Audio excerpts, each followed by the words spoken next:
Hola chicos,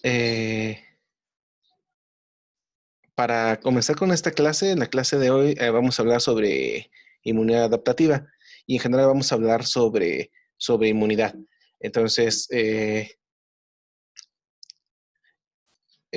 este caso vamos a empezar hablando de conceptos básicos de inmunidad.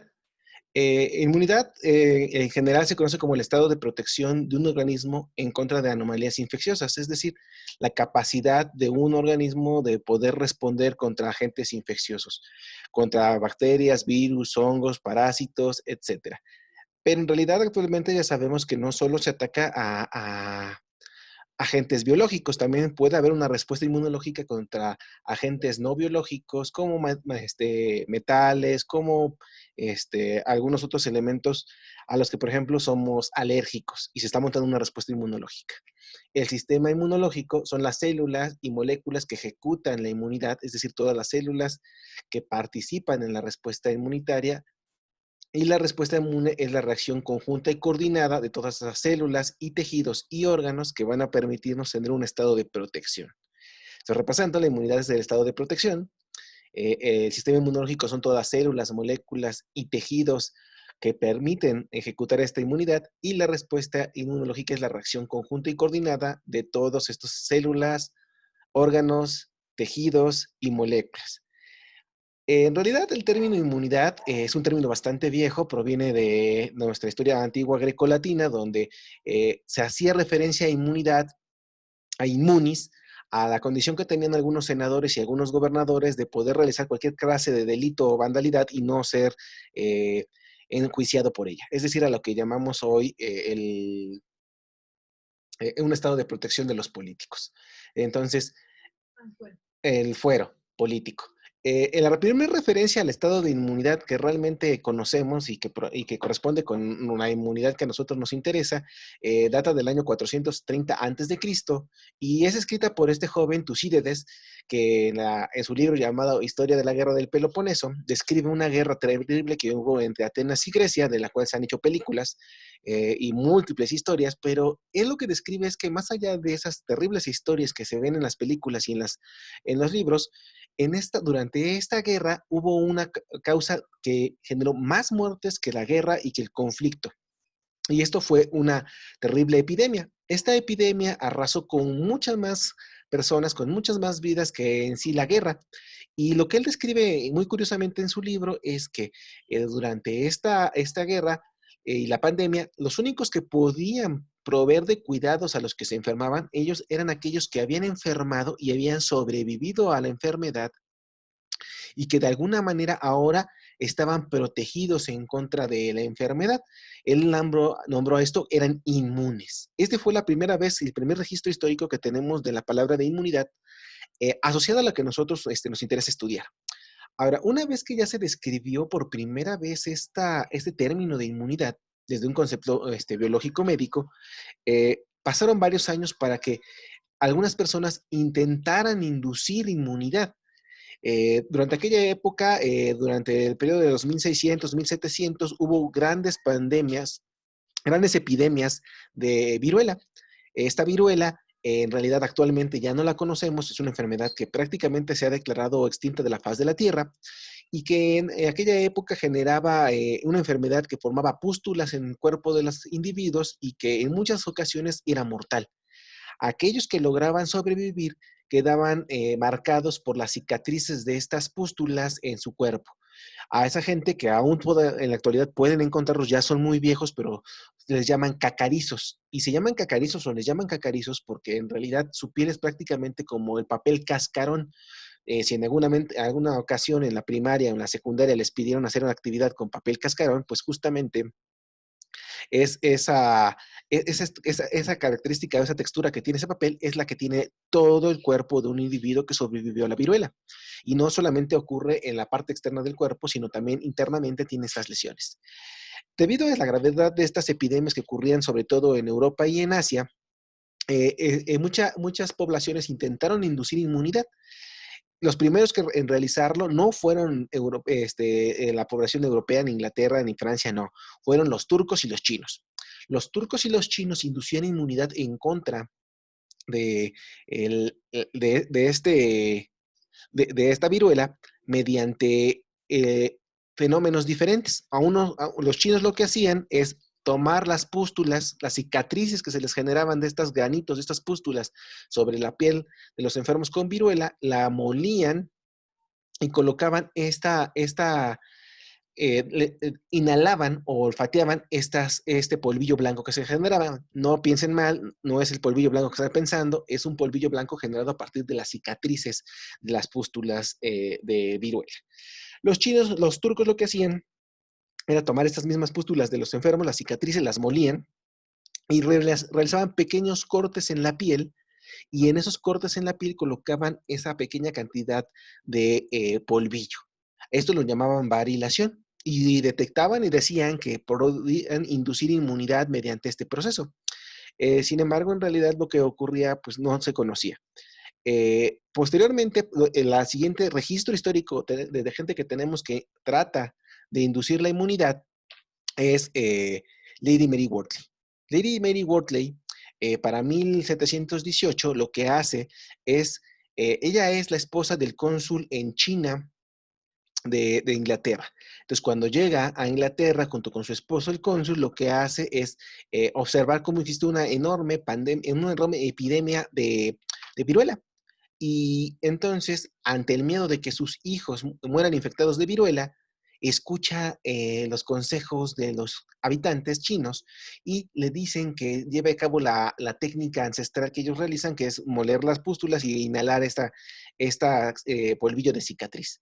Lady Mary Wortley le comenta esto a su esposo y él le dice que está loca, que no puede hacer eso en sus hijos, que nunca se los va a permitir y pues como buena mujer, pues no le hizo caso a nadie, hizo lo que quería. Entonces se lo aplicó esto a sus hijos y si bien le fue mal con su esposo, en realidad sus hijos no registraron enfermedad por viruela. Esto pasa para 1718 y mucha gente deja el fenómeno ahí. Pasan décadas y nadie registra más un intento de llevar a cabo e inducir la inmunidad. El siguiente gran hecho histórico que de registro de la inmunidad, pues, es Edward Jenner. Edward Jenner, conocido actualmente como el padre de la inmunología en todos los libros y en todas partes, Edward Jenner actuó algo así como un CSI, pero del siglo XVII. Lo que hizo fue observar que durante su época de vida existían de nuevo grandes epidemias de viruela y observó que la viruela atacaba por igual a jóvenes, a viejos y a ricos y a pobres. Y lo que hizo fue observar a todos los individuos. Y curiosamente, las gentes ricas, los que tenían dinero, podían contratar cuando sus hijos se enfermaban a mujeres que tuvieran cuidados o que cuidaran a sus hijos. Lo que observó Jenner es que aquellas mujeres que cuidaban a los niños ricos infectados por la viruela no enfermaban. A Jenner esto se le hizo muy extraño y comenzó a investigar qué hacían estas mujeres y tal cual como a un CSI, pero del siglo XVII, lo que hizo fue averiguar que estas mujeres tenían dos trabajos. En su trabajo por las mañanas eran enfermeras, pero por las noches tenían otro trabajo. Y ese trabajo, no empiezan de mal pensados, era ser ordeñadoras por las noches. Entonces lo que hacían era ordeñar vacas. Lo que ocurría es que cuando ordeñaban las vacas tienen una enfermedad muy parecida a la viruela, que de hecho es generada por un virus muy parecido a la viruela, pero que le da solamente a las vacas y que cuando les da a los seres humanos este virus parecido al de la viruela, solo genera una infección muy leve, no tan grave como la viruela, como su primo que es infeccioso para el ser humano. A esta enfermedad que se parece a la viruela, pero que le da a las vacas, se le llama pústula mamaria vacuna. Esta pústula mamaria vacuna le daba a las vacas y las mujeres, como ordeñaban de noche, las manos se le cuarteaban. Y en esos cortes que recibía en las manos, entraban las pústulas que tenía en la mama la vaca. Por eso se llama pústula mamaria vacuna, porque le salen pústulas en la mama a la vaca. Y entonces, curiosamente, las mujeres exprimían junto con las mamas, al extraer la leche, estas pústulas. Jenner propone en ese momento que lo que podía estar ocurriendo es que el, Al enfermarse de esta forma no grave de viruela, quedaban protegidos en contra de la forma sí fuerte de viruela, sí que era mortal. Jenner propone esto y como buena ciencia, y que espero que a todos ustedes les ocurra, cuando a un científico nos dicen, nos dan una idea, un postulado, preguntamos cuáles son las pruebas. Y todo el mundo le preguntó a Jenner, ¿cuáles son tus pruebas de que esto ocurre así? Y pues entonces un buen científico va y se busca un modelo experimental para probar que sí ocurre lo que él está diciendo. Edward Jenner es actualmente conocido como el padre de la inmunología, tiene monumentos por todas partes, pero si lo conocieran y sus experimentos en la actualidad, o si alguno de nosotros se atreviera a realizar sus experimentos como él los realizó en la actualidad, seguramente terminaríamos en la cárcel o asesinados. Edward Jenner lo que hizo fue tomar a un niño de 10 años y exponerlo a las pústulas mamarias vacunas. Tomó las pústulas de la mama de una vaca, se las inoculó a un niño de 10 años y después tomó ese niño de 10 años y lo expuso a enfermos con viruela. Si lo decimos actualmente que alguien lo hizo, esto nos suena una locura, pero en aquella época Jenner probó así que el niño que expuso a la pústula mamaria vacuna y que después lo expuso a la viruela no enfermaba, esto probaba su teoría. Jenner fue entonces el primero en la época que podríamos llamar moderna en que intentó inducir la inmunidad, pero en realidad Jenner por muchos años no se mantuvo la investigación sobre esta inducción de la inmunidad. Pasó muchos años hasta que posteriormente Luis Pasteur, para 1885, induce o busca inducir la inmunidad. En realidad, esta fase a mí de las clases y en realidad de la inmunología, me encanta llamarlo la chismología de la inmunología, porque mucho de lo que ocurre aquí es en realidad leyendas. La leyenda de Luis Pasteur, pues a Luis Pasteur lo conocemos por muchas cosas, ¿no? La más que les viene a su mente es lo que ocurrió hoy en la mañana, que lo que pasó fue que se tomaron un cartón de leche o un cartón de jugo y abajo decía pasteurización, ¿no? Y pues esa pasteurización es lo que más recuerdan. Pero en realidad Luis Pasteur hizo muchas cosas. Entre ellas, él fue de los que promovió el entender que en realidad las enfermedades que nos ocurren a nosotros y en realidad a cualquier ser vivo, ocurren debido a un agente infeccioso. Es decir, que si nos infectamos o nos ocurre una enfermedad, es porque puede haber una bacteria, un hongo, un virus que está induciendo esa enfermedad. A nosotros nos suena muy lógico, nos suena muy claro actualmente, pero para aquella época de 2800 en realidad no pensaban que eso ocurría así. Pensaban que la enfermedad pues era castigo divino y la gente se enfermaba porque se portaba mal. Luis Pasteur fue el primero que indujo y dijo que eran los microorganismos los que generaban la enfermedad. ¿Y cómo lo probó? Bueno, de nuevo, pruebas, muchachos, recuerden, pruebas para poder dar a una afirmación. Lo que hizo fue cultivar una bacteria que él afirmaba que generaba cólera. Tomó esta bacteria que logró cultivar en un laboratorio, tomaba su cultivo de bacterias que generan cólera y se le inyectaba a una gallina. Al inyectársela a una gallina, la gallina enfermaba de cólera y moría. Él así probó que existía una bacteria que generaba el cólera.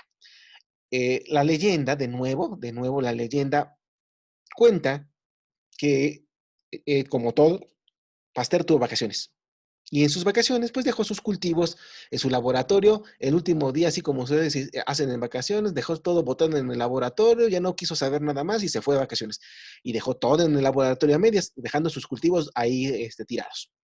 Cuando regresó después de unas largas vacaciones y llegó y estaban sus cultivos ahí, pues dijo, ¿para qué preparo nuevos cultivos si puedo tomar esos cultivos que ya están ahí y utilizarlos para seguir haciendo mis pruebas? Entonces, Luis Pasteur tomó ese cultivo viejo, que ya había pasado meses ahí, inyectó a una gallina y al inyectar a esta gallina no murió de cólera, ni siquiera enfermó. Luis Pasteur pues le dijo, bueno, es mi error por flojo, por no haber querido hacer de nuevo mi cultivo, es por eso. Lo que hizo, la leyenda cuenta, es que preparó un nuevo cultivo, fresco. Y como no tenía más gallinas, y eso es lo que dice la leyenda, no tenía más gallinas, tomó las mismas gallinas que ya había inoculado con el cultivo viejo y que no se habían muerto, pero ahora con un cultivo fresco. Al inyectarlas, las gallinas que habían sido previamente inyectadas con el cultivo viejo, envejecido, y ahora con el cultivo nuevo, no enfermaron, no murieron de cólera. Esto sí realmente impresionó a Luis Pasteur y dijo, ¿qué está ocurriendo aquí? ¿Será porque las gallinas están defectuosas o será porque ya me fui de vacaciones demasiado tiempo y ya ni siquiera sé cómo hacer mi cultivo? Y entonces robó las gallinas a su vecino. Al robarle la gallina a los vecinos, esas gallinas nunca habían sido infectadas con nada. Tomó el mismo cultivo fresco que no había funcionado en las gallinas que se habían salvado 2 veces ya, y al inyectarle este cultivo fresco, estas gallinas que había robado al vecino sí murieron de cólera. Por lo tanto, este cultivo fresco sí funcionaba, pero de alguna manera Luis Pasteur propone que el inocularla con un cultivo viejo de bacterias que ya estaban muertas inducía una inmunidad, una protección en contra de la forma sí infectiva y sí maligna de la bacteria. Él propone que mediante dejar los cultivos envejecer se generan cepas atenuadas que generan su infección, genera una protección, pero no la muerte. Luis Pasteur propone a estas cepas atenuadas el nombre de vacuna, en honor a la pústula mamaria vacuna de Edward Jenner. De ahí viene el nombre de vacuna que utilizamos actualmente. Y no viene nada que ver con las publicaciones terroristas y publicaciones paranoicas de que las vacunas las hacemos con mamas de vaca y que las enfermedades de vaca son las que se utilizan para hacer las vacunas. Nada que ver. Se le dio el nombre en honor a Edward Jenner. Luis Pasteur, no conforme con eso, comenzó a buscar algunos otros patógenos que generaban enfermedades. Y uno de los patógenos que encontró que generaban enfermedad, pues eran los virus, ¿no? Y encontró un virus que generaba la rabia. Y entonces generó un cultivo de este virus que permitía infectar y matar de rabia. No solamente se quedó ahí, generó una cepa atenuada de la rabia para producir una vacuna para proteger en contra de este virus. Esta vacuna había quedado, según la leyenda, solamente como un experimento, pero de nuevo, la leyenda nos cuenta que durante 1885, este joven de la ilustración que observamos aquí, Joseph Meister, fue mordido por un perro que tenía rabia, y la madre de Meister corrió con Luis Pasteur para pedirle por favor que usara su investigación para salvar a su hijo. Esto dice la leyenda, en realidad algunas otras fuentes dicen que Meister no era un angelito y que en realidad Meister provocó al perro correteándolo hasta que el perro lo mordió. Pero el chiste es que Luis Pasteur aprovechó esta oportunidad e inoculó su cepa atenuada del virus en el joven Meister, y Meister no murió de rabia.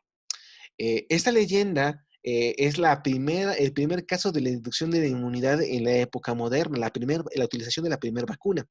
Y la leyenda es aún más oscura porque se cuenta que Joseph Meister, después de sobrevivir, se volvió el custodio del Instituto Luis Pasteur, y que durante la invasión alemana a Francia, Joseph Meister murió protegiendo la tumba de Luis Pasteur. En realidad, todas estas leyendas pues, son bastante oscuras, ¿no? Y en realidad, por ejemplo, el experimento con las gallinas y la cepa de cólera, también dicen que no fue Luis Pasteur el que descubrió esto, sino fue un alumno. Y pues como buen profesor, cuando el profesor tiene un alumno y el alumno descubre algo, pues nosotros decimos que fuimos nosotros. Pero bueno, en general así son las leyendas de la inmunología. Ahora, los siguientes que trataron de observar este proceso de inmunidad, porque si bien sabíamos que se podía inducir la inmunidad, sabíamos que ocurría este proceso de inducir la inmunidad, pero no sabíamos cómo, o sea, qué nos inducía la inmunidad, cómo hacíamos esta respuesta. Los primeros que trataron de responder esto fueron Bombering y Kitasato.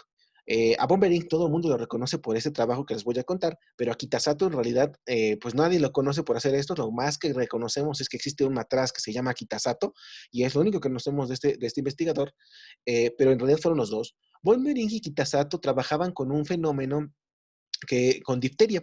Entonces, la difteria es un problema de salud muy grave y fue durante muchos años un problema de salud muy grave. Y lo que observaron Bombering y Kitasato fue que si ellos infectaban a caballos con pequeñas cantidades de difteria, pequeñas para que no fueran letales, eh, y a este caballo lo infectaban durante largos periodos de tiempo, después tomaban la sangre de este caballo, extraían solamente la fase líquida, el plasma, y se lo pasaban a otro caballo. Este segundo caballo, que había recibido solo el plasma del primero, si yo le inyectaba una dosis de difteria que fuera mortal, el caballo no moría. Este caballo nunca había sido expuesto a difteria, sino lo que hicieron fue al caballo que le inoculaban pequeñas cantidades de difteria, que lo hacían inmune, le quitaban su plasma y ahora ese plasma se lo transferían a otro caballo. Este caballo que recibía el plasma ahora era inmune en contra de difteria. Esto llevó a pensar que, había algo en el plasma que es lo que nos generaba la inmunidad, porque si yo se lo transfería de un ser inmune a otro que no era inmune, ahora el segundo ya se volvía inmune. Entonces, el plasma parece contener aquello que nos hace inmunes. Este fenómeno fue replicado por muchos más investigadores y observaron que este plasma de animales que eran inoculados con una bacteria podía inducir, por ejemplo, la precipitación de las bacterias, la aglutinación de las bacterias, o generaban que las toxinas de ciertas bacterias no tuvieran acción. Y se les llamó a ese factor que estaba en el plasma antitoxina, precipitinas y aglutininas. Posteriormente, el trabajo de Bomberin y Kitasato se unió al de Elvin Kabat, y Kabat propuso que no era específicamente, que era algo específico del plasma lo que nos inducía inmunidad, que no era cualquier parte del plasma. Lo que hizo fue separar el plasma en varias fracciones, que ahora conocemos como alfa, beta y gamma globinas, y descubrió que solo una fracción, las gamas globinas, son aquellas que inducen inmunidad. Él propone que las gamas globinas, ahora llamadas inmunoglobulinas, son lo que está en el plasma y nos induce inmunidad. Ahora, como la inmunidad estaba en el plasma y en aquella época todo lo que estuviera se consideraba dentro de la medicina, dentro de los humores, y los humores eran la sangre, la flema, la cólera, como esta inmunidad estaba dada por moléculas que estaban en el plasma, a esta se le llamó inmunidad humoral. Y aquí nace el término de humor. Esta que nos da inmunidad, que son las gamas globulinas, están en los humores, específicamente en el plasma. Y así nace el concepto de inmunidad humoral, y pues Elvin Kattab recibió junto con von Behring un premio Nobel por este descubrimiento. Pero así como existía este lado de la inmunidad donde era el plasma y que nos daba la respuesta y que nos permitía protegernos, y que sabemos ahora que pues, son las gamma globulinas y en general los anticuerpos o inmunoglobulinas, hubo quien propuso que no era el plasma, sino que eran las células que estaban en la sangre las que nos inducían la inmunidad. Este trabajo que proponía que eran las células fue realizado por Eli Meshnikov. Meshnikov era un estudiante de medicina que en aquella época, pues prácticamente se puede ser todólogo. Entonces, este estudiante de medicina trabajaba aparte con biología y trabajaba con lo que observan aquí en el centro, en la imagen negra, la cual parece varios bichos distintos, ¿no? Pero si observan esta parte amarilla, les va a descifrar qué es. Esto es una larva, y es una larva particularmente de una estrella de mar. Esas larvas de estrella de mar son las que trabajaba Eli Meshnikov, y tiene una particularidad muy, muy grata. Si ustedes lo observan, son prácticamente transparentes. Entonces, como eran transparentes, Meshnikov capturaba estas larvitas de estrella de mar y tomaba pequeñas espinas de rosas y las colocaba sobre su piel. Las pinchaba con estas espinas de rosa y después las observaba bajo el microscopio, y como eran prácticamente transparentes, podía observar lo que ocurría en su interior. Lo que observó fue que estas espinas eran rodeadas por células. Estas células se acercaban y adquirían una capacidad como invasora o como de protección, y después de rodear a la espina se le iban encima y comenzaban a comerse dicha espina. ¿Cómo podía decir Meshnikov que se comía la espina? Lo que observaba es que después de haber colocado la espina, al sacarla, esta disminuía de tamaño o desaparecía. Meshnikov propone entonces que no nos protegen lo que está en el plasma, sino que las células que están en la sangre son encargadas de inducir esta inmunidad. Y así nació el concepto de inmunidad celular. Es decir, son las células las que nos protegen, mientras que Kabat y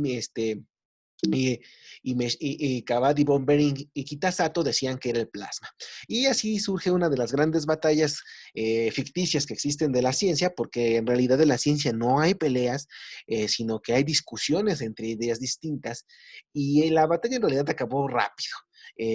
Porque descubrieron que la inmunidad requiere de estas dos fases, una fase humoral y una fase celular. Es decir, que tanto elementos que se encuentran disueltos en el plasma como elementos que se encuentran en las células son las que nos inducen inmunidad. Se requiere tanto de una respuesta humoral como de una respuesta celular.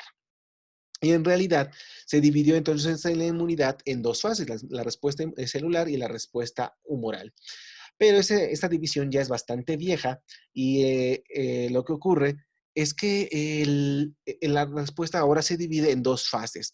Una fase, eh, una respuesta inmune innata o no específica y una respuesta adaptativa o respuesta específica. Este nombre de innato y adaptativo y específica y inespecífica, pues en realidad describen cómo es la respuesta. Una respuesta innata, como su nombre lo dice, es una respuesta que ya está ahí. Es una respuesta que no necesita estudiar. Cuando ustedes les dicen eres un dibujante innato, significa que ustedes dibujaron sin necesidad de clases. Es decir, que ustedes pudieron tomar simplemente un papel, un lápiz y empezaron a dibujar sin resistir a clases de dibujo. Son un dibujante innato. Y la adaptativa significa que es una respuesta que necesita aprender, necesita poder llevar clases para aprender a dar una respuesta. El nombre de específica y no específica en realidad no me gusta del todo porque la respuesta innata es bastante específica, pero la adaptativa pues le gana el premio, ¿no? Ahora, en cuanto a la respuesta humoral y celular, en realidad las dos, tanto la respuesta innata y la adaptativa, ambas tienen tanto una respuesta celular como una respuesta humoral. Si ustedes se van a los libros y le preguntan a un inmunólogo muy puro, les va a decir que cuando les hablan de inmunidad humoral y celular, prácticamente les hablan de inmunidad adaptativa. Pero eso es porque los inmunólogos son muy puristas, porque vamos a ver más adelante que también la inmunidad innata tiene componentes humorales y componentes celulares. Ok, vamos a empezar entonces a hablar acerca de la inmunidad innata. La inmunidad innata, como les comentaba, es una inmunidad que ya está ahí, no necesita estudiar. Son barreras físicas, químicas, celulares y humorales que ya están previamente ahí, que ya se encuentran en ese sitio. Por ejemplo, y a mí me gusta dar un ejemplo aquí sencillo y si quieren hasta un poco bobo, pero la respuesta moral son como las defensas que tiene su casa para no ser asaltada. Es decir, en su casa, ustedes tienen, para que nadie entre a su casa a robar, pues tienen una barda, ¿no? Esa barda es una barrera física que separa su casa de la calle, pero esa barrera física ya está ahí. No es que como que por la mañana vean a alguien sospechoso estacionado frente a su casa y digan, ese está sospechoso y lo que voy a hacer es construir un muro en este momento para que no entre el ladrón. No se ponen a construir la barrera en el momento en que tienen el problema. La barrera ya existe. Esas son las barreras físicas. Ahora, normalmente en México, pues como somos un país ingenioso, sobre la barda para que no entre el asaltante y si no tenemos mucha lana, lo que ponemos pues son vidrios, ¿no? Las botellas rotas que están encima de la barda de nuestra casa para que el ladrón cuando salte se corte la mano y no quiera entrar, pues es una barrera química. Es decir, la barrera está ahí ya previamente. No es como que mira, como que hay alguien sospechoso en la mañana de mi casa y voy a poner botellas rotas en este momento para que el ladrón no entre. Ya, la barrera ya está ahí. Ahora, si tienen lana, pues van a tener una cerca electrificada por encima la barda de su casa. Esas son barreras químicas. Ahora, dentro de su casa, en el patio ya de su casa, por si algún ladrón entra, tienen detrás detrás de su puerta, de su barda, tienen a un perro, ¿no? Ese perro guardián que lo que va a intentar es morder a cualquier ladrón que atraviese la barda. Si no lo conozco, lo voy a atacar. Y esa sí es una barrera biológica. Tienen un organismo que cargado de proteger si algún maldito ladrón quiere entrar a su casa. Lo mismo tiene el sistema inmunológico. Por último, tienen algunas otras barreras específicas como barreras enzimáticas, por ejemplo, la puerta para entrar a sus cuartos normalmente tiene una llave, ¿no? Y esa llave, pues le permite echarle llave a su casa y que la cerradura mantenga bien cerrada la puerta. Entonces, esas son barreras que no es como que, bueno, voy a ver si, ahí viene un ladrón, le voy a echar la llave, ¿no? Antes de salir de su casa o cuando se van a dormir, echan la llave a su puerta y eso evita que un ladrón entre, ¿no? La inmunidad innata actúa así, de esta manera. Tiene barreras físicas, químicas, biológicas que permiten que un patógeno no entre. Ahora, el patógeno en nuestro ejemplo sería un ladrón. El ladrón eh, va a intentar entrar a su casa a robar, pero hay diferentes niveles de ladrones, hay diferentes niveles de patógenos. Hay patógenos que son bastante torpes, ladrones bastante torpes que no van a poder ni siquiera atravesar la barda, ¿no? Pero ¿qué pasa si su ladrón es un ladrón ninja? Pues si es un ladrón ninja, este ladrón va a poder tranquilamente saltar la barrera física, la barrera química y entrar a su cuerpo. Entonces es un patógeno que logró evadir las primeras barreras de la inmunidad. Una vez que está dentro, este ladrón se va a encontrar con el perro guardián que tienen en su patio. Y entonces, si el ladrón solo es niña, pues el perro lo va a morder y se lo va a comer y se acabó el problema. Pero ¿qué pasa si el ladrón ninja es un ladrón ninja domador de perros? Entonces es un patógeno muy bueno. Y lo que hace es hacer al perro y entonces ya no hace nada como un buen domador de perros, ¿no? Ahora, ¿qué pasa si el ladrón solo es domador de perros y es solamente ninja? Y cuando entra a su casa quiere abrir la puerta, pero la puerta de su cuarto tiene llave y por lo tanto no va a poder entrar. En este punto la inmunidad ganó. Pero, ¿qué pasa si el maldito ladrón es un ladrón ninja, domador de perros, cerrajero? Entonces, todas las barreras físicas, químicas y biológicas serán violadas porque el ladrón va a saltar las barreras físicas y químicas, va a evadir a la barrera biológica que es su perro y va a poder abrir la puerta que es la última barrera física de su cuerpo, enzimática en este caso. Así justamente ocurre la inmunidad, ¿va? Ahora, la inmunidad innata son estas barreras físicas, químicas, biológicas que ya están ahí. Y la inmunidad adaptativa es una inmunidad que ocurre después de la inmunidad innata, normalmente se dice, y que es una inmunidad que aprende, que requiere tiempo. En nuestro ejemplo, si quieren, torpe, una vez que si ustedes son suficientemente paranoicos y contienen la suficiente lana, contratan a un guardia de seguridad que está dentro de su casa y si hay un ladrón suficientemente eficiente para evadir todas las barreras físicas, químicas y biológicas de su casa, pues cuando el ladrón ninja, domador de perros, cerrajero, salte la barda, evade el perro y abre la puerta, se va a encontrar con ese guardia de seguridad. Ese guardia de seguridad es un guardia de seguridad que conoce todos los artes marciales del mundo. Sabe taekwondo, sabe aikido, sabe tai chi, sabe de los chidos, todo se lo sabe. Entonces, cuando entre el ladrón, este guardián va a ser capaz de responder dependiendo de cómo sea el ladrón. Este guardia de seguridad, si el ladrón es boxeador, el guardia de seguridad va a aplicar el taekwondo que utiliza las piernas y le va a poder pegar al ladrón y lo va a vencer. Esta respuesta, este guardia de seguridad es la inmunidad adaptativa, la cual es una barrera bastante eficiente y que se adapta al patógeno, dependiendo del sapo y la pedrada. Así es justamente esta respuesta. La única diferencia, pues, es que la barrera física ya está ahí, la barda ya está ahí, el perro ya está ahí, la llave ya está ahí, pero el guardia de seguridad requiere años para llevar a cabo su entrenamiento y aprender a defenderlos. Esta, por lo tanto, la respuesta adaptativa que representa nuestro guardia de seguridad es una barrera que es mucho más eficiente, pero que tarda mucho más tiempo en actuar. Y justamente así es la inmunidad. Mientras que la inmunidad innata requiere pues de unos minutos a 12 horas en actuar, unos segundos nada más, la respuesta adaptativa requiere días o hasta semanas para poder llevar a cabo su acción. Vamos a tratar de enumerar ahora algunos de los componentes de esta inmunidad. En el caso de las barreras físicas, la barrera física que es parte de la respuesta innata, que es más clara y más contundente, es la piel.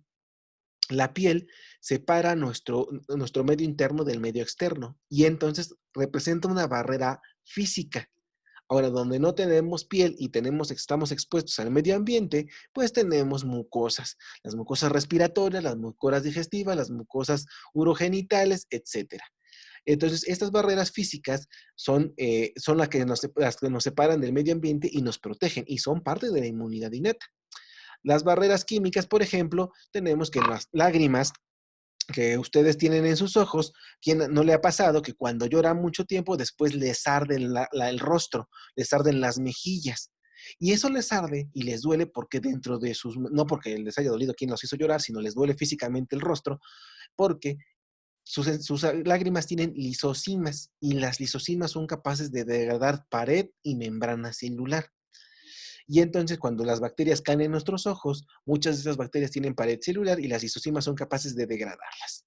Otro ejemplo de una barrera química son el pH del estómago. Ustedes como diría el jefe de laboratorio, que algún día lo conocerán, todos los días comemos caca. Y a veces solamente que cuando nos enfermamos cuando comemos más caca. ¿Y dónde están? Pues en todas partes. En los tacos que se comen en la esquina, en el agua, en todas partes hay bacterias. ¿Que por qué no nos enfermamos todos los días? Pues porque nuestro sistema digestivo tiene, por ejemplo, en los ácidos gástricos un pH tan ácido que muchas de las bacterias se mueren cuando entran en contacto con los jugos gástricos. Esta es una barrera química. Ahora, de las barreras biológicas tenemos un componente celular. Entonces, de nuevo, cuando les hablan de inmunidad celular, prácticamente, si son muy puristas, les están hablando solamente de las células de la respuesta adaptativa. En el caso de los componentes celulares de la respuesta inmune innata, estamos hablando que también tienen células. Por ejemplo, los macrófagos. Esos que ven ahí ahorita en esta imagen, los macrófagos son células que pues viven el sueño, ¿no? Entonces ellas no tragan para vivir, viven para tragar y su función es tragar la mayor cantidad de bacterias y patógenos antes de que ocurra una respuesta inmune adaptativa. Y estos, curiosamente, estos macrófagos que forman parte de la respuesta celular, de la respuesta innata, son parientes, en el caso de nosotros, son macrófagos, son parientes cercanos de las células que observó Meshnikov en las larvas de las estrellas de mar. Entonces, ese componente de la respuesta innata celular es bastante viejo y es considerado la respuesta inmune más vieja evolutivamente hablando, porque prácticamente casi todos los organismos multicelulares presentan este tipo de células fagocíticas. En cada uno reciben diferentes nombres. Ahora, el componente humoral, que es parte de la respuesta innata, es un componente que van a escuchar en los siguientes meses, gracias a las investigaciones de COVID, y es un componente conocido como complemento. El complemento lo vamos a abordar en otra clase, pero vamos a quedarnos en que el complemento son una serie de proteínas que están en el plasma y que lo que hacen es hacer hoyos en la superficie de bacterias y hongos. Entonces, estas proteínas ya están en circulación, ya están ahí. Lo que hacen es reconocer una bacteria o un hongo, atacarlo y hacerle perforaciones en su superficie. Ahora, este sistema de complemento es parte de la respuesta humoral innata y otro sistema que forma parte de la respuesta innata y que también es un componente en parte humoral es la inflamación. Entonces, ¿a quién no le ha pasado que se corta el dedo y después traen el dedo todo hinchado, rojo, doloroso? Eso que proceso que ocurre en ese sitio y comúnmente nuestras mamás o nuestras abuelitas es que ya se te infectó. Y ese proceso de inflamación representa un fenómeno infeccioso que está siendo atacado por células de respuesta innata, el cual abordaremos en una clase y el sistema de complemento y el sistema de respuesta inflamatoria son una clase particular. Ahora, la inmunidad adaptativa, que es la otra contraparte y que en nuestro ejemplo está representada por el guardia de seguridad, es una respuesta bastante específica, una respuesta que ataca dependiendo de cómo es el patógeno y que es una respuesta que tarda más o menos días, semanas o hasta un mes llega a tardar en responder una respuesta adaptativa. Las células que participan en esta respuesta adaptativa son los linfocitos B y los linfocitos T. Estas son las células que participan en la respuesta adaptativa. Entonces, cuando en algún momento se pregunten cuáles son estas células que son parte de la respuesta adaptativa, son los linfocitos B y los linfocitos T. Ahora, ¿cuándo actúan unos y cuándo actúan los otros? ¿Qué hacen unas células y qué hacen las otras? Muy bien. Los linfocitos B, como ya habíamos revisado en nuestras clases anteriores de células de la respuesta inmunitaria, lo que hacen es producir anticuerpos. Entonces, los linfocitos B lo que pueden hacer es producir anticuerpos. Los linfocitos T se dividen en dos. Uno son los linfocitos T citotóxicos y los linfocitos TH o T helpers o T cooperadores. Entonces, ¿qué van a responder? Depende de cómo es el patógeno. De nuevo, el dicho, como es el sapo, es la pedrada. Aquí es exactamente lo mismo. Cuando el patógeno es extracelular, lo que actúa son los linfocitos B, porque los linfocitos B van a producir anticuerpos que se unen al patógeno y lo permiten bloquear o destruir, porque los anticuerpos pueden estar fuera de las células y atacar a los malditos microbios que están fuera de la célula.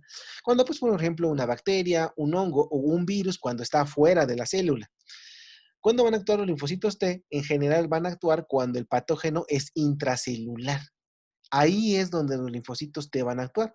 Entonces, si el patógeno es extracelular, actúan los linfocitos B y producen anticuerpos.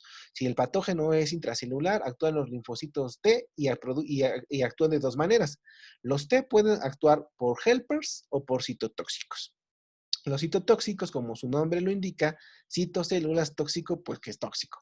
Entonces, este citotóxico lo que hace es matar células. Entonces, por ejemplo, en el ejemplo, si el virus ya es intracelular, si el virus ya está dentro de la célula, los anticuerpos no van a poder introducirse a través de la membrana y actuar sobre los virus. Lo que va a ocurrir es que un citotóxico descubre a la célula que está infectada y la destruye. ¿Cómo lo hace? Lo hace ya que todas nuestras células son células chismosas y todo el tiempo están mostrando qué hay en su interior. ¿Cómo lo hacen? Mediante una manita. Esa manita se llama MHC. Y ese MHC es una forma en la cual las células dicen lo que tienen dentro. Cuando una célula infectada está infectada por un virus, muestra en su MHC un cachito del virus que lo está infectando. Está de chismosa. Y el linfocito T citotóxico reconoce ese cachito de virus y mata a la célula. Entonces, muerto el perro, se acabó la rabia. Ese es el dicho del linfocito T citotóxico. Va y mata. Entonces, la célula infectada pide auxilio, mira, esto te lo tengo yo en mí, sálvame por favor, y el linfocito T se acerca y lo mata. Esa es su forma de ayudar. Ahora, el T cooperador no puede matar directamente una célula, como su nombre lo dice, es una célula que apoya, que ayuda. ¿Cómo ayuda? Echando porras, literalmente. Entonces, si han visto estos equipos de fútbol donde entonces dos partidos de entre dos equipos, donde un equipo es muy bueno y uno es muy malo, pero el equipo que es muy malo en la cancha tiene una porra muy buena, que está echando muchas porras, que está echando mucho apoyo y que gracias a que le echa mucho apoyo a su equipo y que le echa mucha tierra al otro, el equipo que es malo, malo, malo termina ganando. Pues la porra, esa porra, es los linfocitos T cooperadores. Los T cooperadores lo que hacen es echarle porras a las células para que éstas actúen mejor. No crean que tienen pompones y empiezan a aventar porras, sino lo que hacen es echarles citocinas. Las citocinas, que ahora se están volviendo muy famosas, son pequeñas moléculas que estimulan a las células de la respuesta inmunitaria. Por ejemplo, aquí un linfocito T está ayudando a una célula infectada. Esta célula que está aquí, que están viendo, es una célula que tiene bacterias en su interior, por ejemplo, Mycobacterium tuberculosis o Mycobacterium lepra, que pues no necesito decirles que Mycobacterium tuberculosis da tuberculosis y que Mycobacterium lepra pues da lepra, ¿no? Cuando esto ocurre, lo que pasa es que la maldita bacteria vive feliz dentro de la célula infectada y ahí queda felizmente, no puede de eliminarla. Lo que hace un helper es ver a una célula infectada, la apoya, le echa porras, aventándole citocinas y ahora esta célula pues, es capaz de matar a las bacterias que están en su interior. Los linfocitos T cooperadores no solo le echan porras a los macrófagos o a las células infectadas, sino también le pueden echar porras, por ejemplo, a los linfocitos T. Y cuando le echan porra a los linfocitos T se vuelven asesinos mucho más eficaces. Y cuando los linfocitos T operadores le echan porras a los linfocitos B producen más anticuerpos. Esos linfocitos T los vamos a abordar un poquito más adelante porque como habrán leído alguna vez en su vida, los T se dividen en diferentes tipos. Los vamos a ver después, TH1, TH2, TH17, etcétera, pero eso va a ser cuestión de otra clase. Por el momento nos quedamos con el hecho de que hay linfocitos B y linfocitos T. Los B producen anticuerpos y responden a células o a patógenos extracelulares y los linfocitos T pueden ser cooperadores o citotóxicos y atacan a patógenos que son intracelulares, ¿va? Ahora, la inmunidad humoral, que es la inmunidad propiamente humoral, es decir, que se encuentra en plasma, está mediada prácticamente por los anticuerpos. Y estos anticuerpos, como se ve en la ilustración, son una proteína en forma de Y. Esta proteína en forma de Y la vamos a analizar en otra clase. Basta decir que esta región de las manitas de la Y son capaces de reconocer a moléculas extrañas como a virus, bacterias, hongos y algunas otras estructuras, y que esas partes son las que reconocen el antígeno, ¿va? Mientras que la región de abajo es una conocida como región constante, ¿va? Existen varios tipos, subtipos, isoformas de las inmunoglobulinas y las inmunoglobulinas se dividen como IGs y pueden ser IgA, IgD, IgE, IgG, IgM. Estos son los famosos 5 isotipos o 5 isoformas o 5 variantes de los anticuerpos que vamos a tener en otra clase. Ahora, ¿qué hacen los anticuerpos? ¿Cómo nos proveen de inmunidad? Pues en general vamos a ver que hay 3 formas en que los anticuerpos pueden proveernos de inmunidad. La primera es la capacidad de neutralización, la segunda es la de opsonización y la tercera es la de activación del complemento. La neutralización. Por ejemplo, digamos que estos puntos de aquí son virus, ¿no? El maldito virus tiene que tener un receptor para poder llevar a cabo su infección, así como el maldito SARS-CoV-2 tiene sus espículas que permiten que se unan a un receptor encima de las células y toquen el timbre para que les puedan infectar. Este contacto receptor-virus es necesario. Lo que hacen los anticuerpos, por ejemplo, que se producen en una respuesta, es que este anticuerpo, vean, bloquea uniéndose al virus y le hace bolita, literalmente le hace bolita, se les van todos encima y ahora el virus no puede tener contacto con el receptor. Como no tiene contacto con el receptor, lo neutralizó y ya no se lleva a cabo la infección. Eso es lo que conocemos como anticuerpos neutralizantes. ¿Cómo estos complejos de virus unidos a anticuerpos, cómo se eliminan? Ah, pues después un macrófago llega y se traga a ese complejo y lo degrada. Así el virus es eliminado. La otra es la opsonización.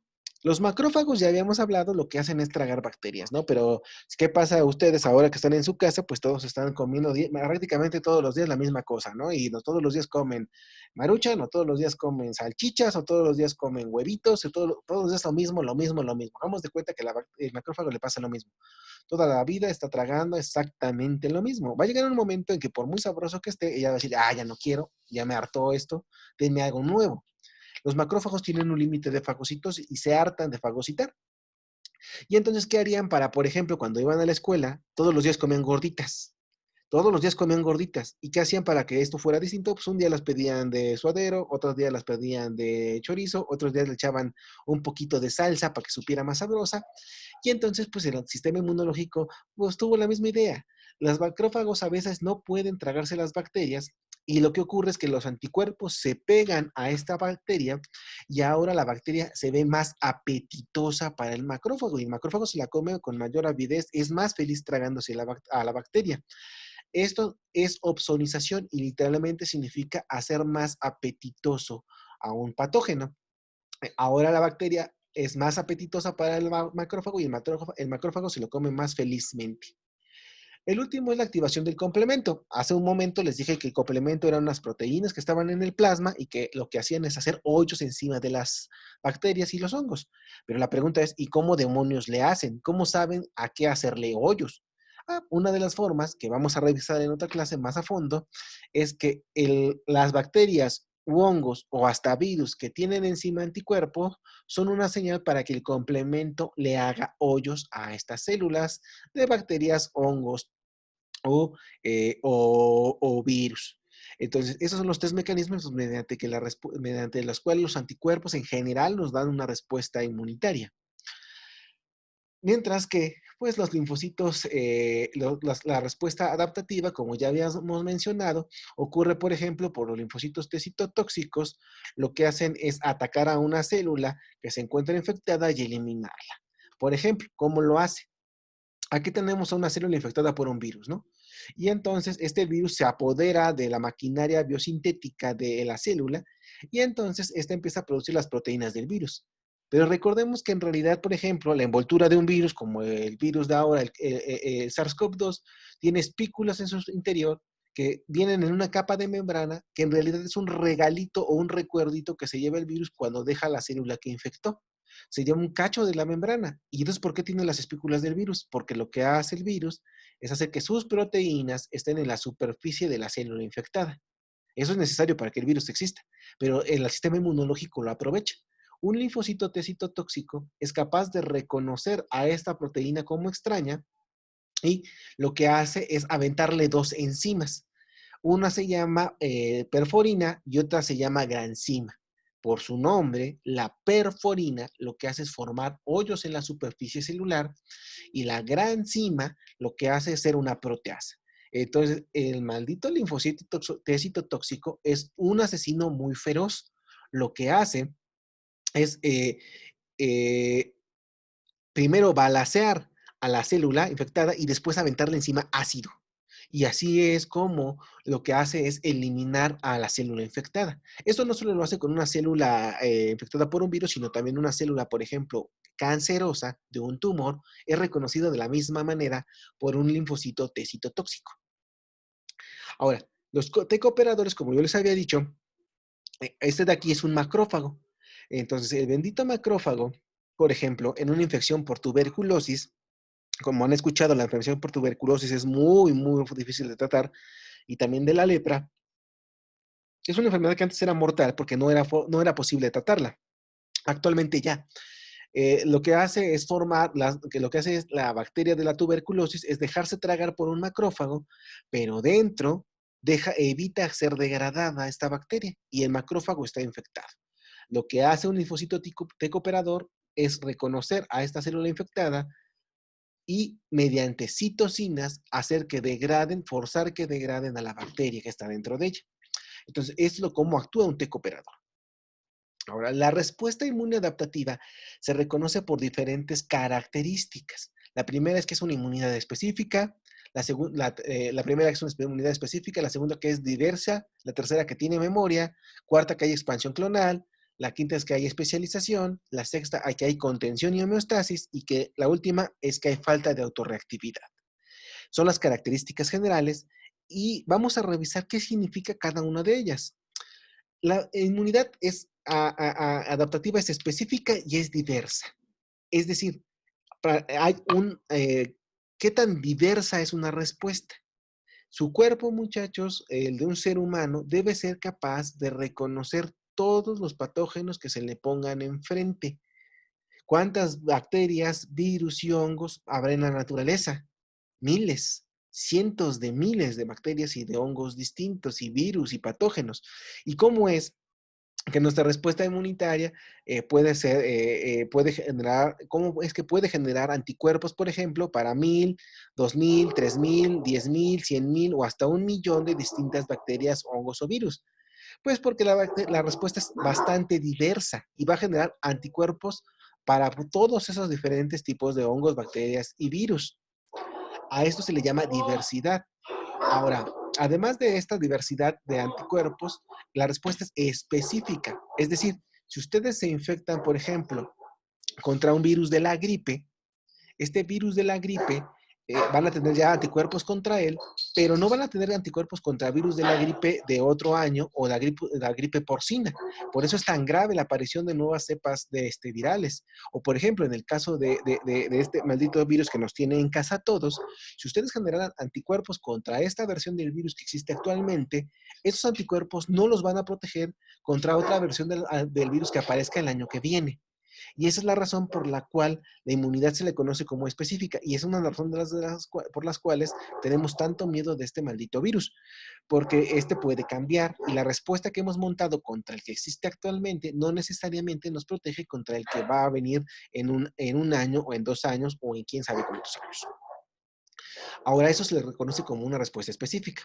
Ahora, que tiene memoria. Cuando ustedes se enferman de cierto patógeno, normalmente les dicen que ya son inmunes. Es decir, que de alguna manera su cuerpo se acuerda de lo que ya vio. Y es justamente así. Su cuerpo tiene memoria. Su respuesta inmunitaria se acuerda de lo que ya vio. Por ejemplo, en el experimento, yo tomo un ratoncito y le inyecto una molécula, un patógeno morado, ¿va? Y lo que voy a generar es una respuesta muy pequeña a una respuesta que se llama respuesta primaria, y esta respuesta primaria, que es muy pequeñita porque reproducen poquitos anticuerpos y porque tarda bastante tiempo en montarse, vean, de 2 a 4 semanas a llegar al máximo y se producen poquita cantidad de anticuerpos, esta respuesta me permite aprender y eso va a hacer que aunque durante la fase inicial sí me enfermo de lo que ustedes quieran, de una infección estomacal, de una infección de una gripe, pero cuando vuelva a aparecer ese maldito patógeno en el medio ambiente, mi cuerpo ya tiene memoria y la respuesta secundaria va a ser más intensa.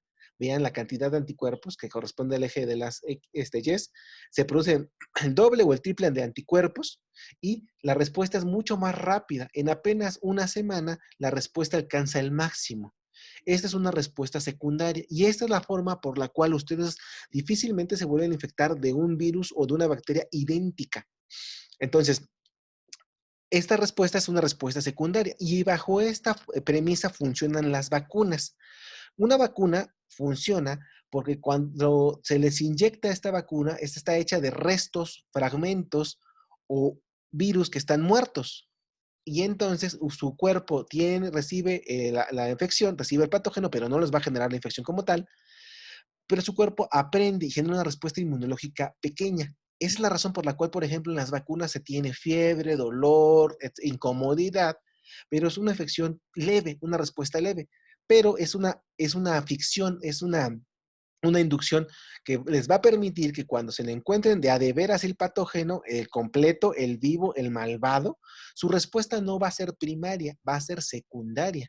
Por lo tanto, la respuesta va a ser mucho más intensa, va a ser mucho más rápida y ustedes van a poder eliminar al maldito virus, bacteria u hongo sin que tengan un proceso infeccioso. Ahora, ustedes revisarán que también aquí donde tenemos el proceso de memoria, tenemos el proceso de que es específica. Yo le inyecto a mi ratoncito una bacteria morada y genero una respuesta primaria. Después, cuando pasan 2 o 3 semanas, le vuelvo a inyectar la bacteria morada y genero una respuesta secundaria, pero al mismo momento le inyecto una bacteria verde. La respuesta contra la bacteria verde no va a ser secundaria porque va junto con la morada, sino que va a volver a ser primaria. Es decir, la respuesta contra la bacteria morada solo me sirve contra la morada. La respuesta contra la bacteria verde solo me sirve contra la bacteria verde. No importa porque que fueran prácticamente idénticas. Es decir, no importa a veces que, por ejemplo, ustedes tendrán una respuesta buena contra E. coli.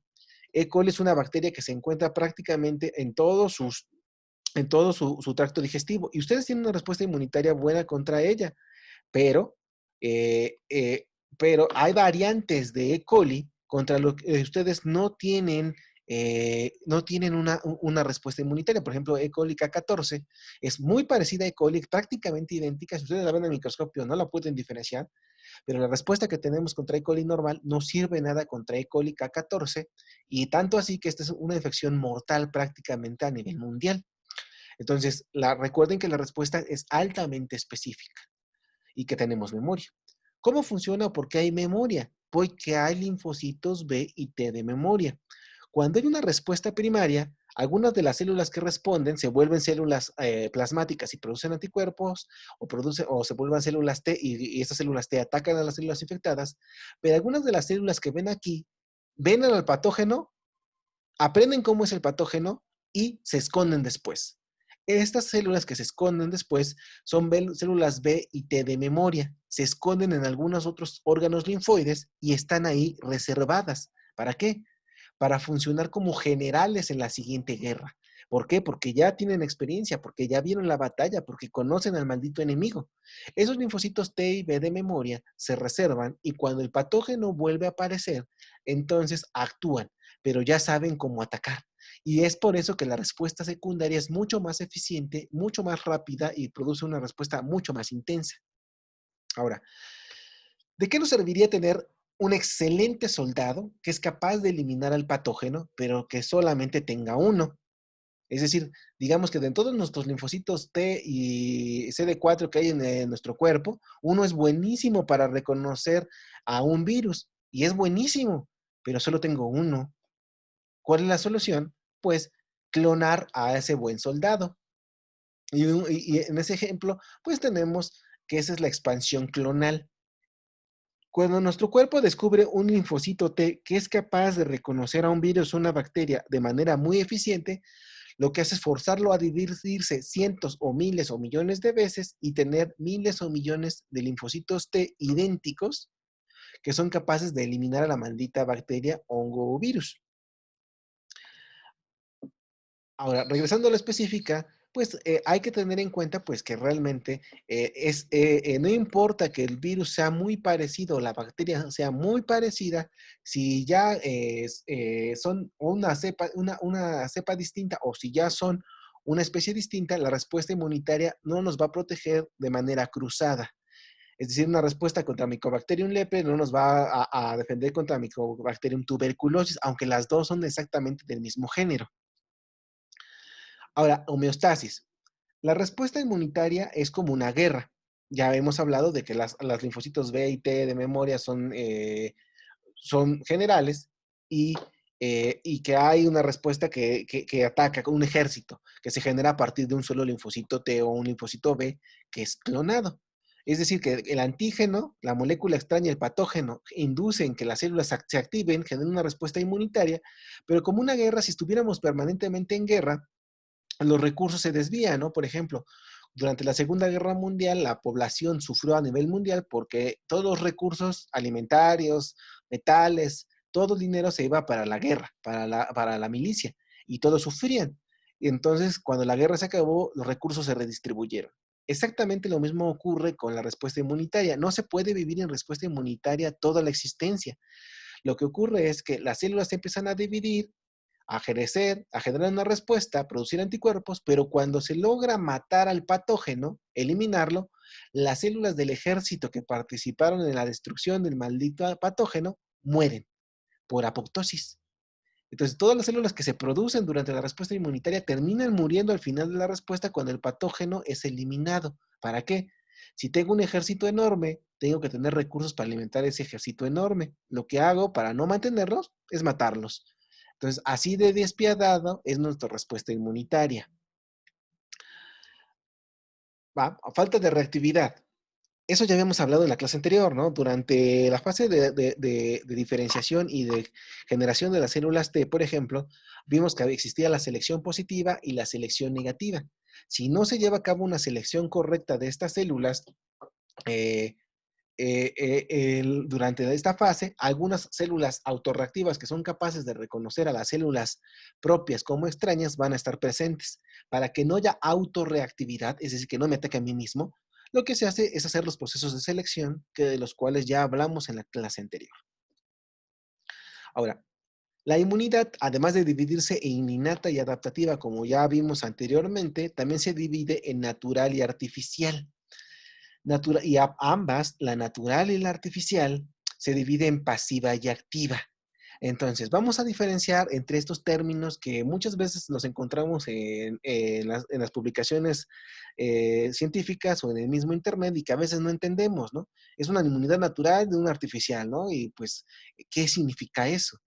Una inmunidad natural es cuando nosotros nos exponemos a un patógeno y eso permite que nosotros adquiramos esa inmunidad porque no tenemos una respuesta primaria y cuando encontremos de nuevo al patógeno vamos a generar una respuesta secundaria y eso va a hacer que no nos enfermemos en absoluto o la respuesta nos enfermemos muy levemente.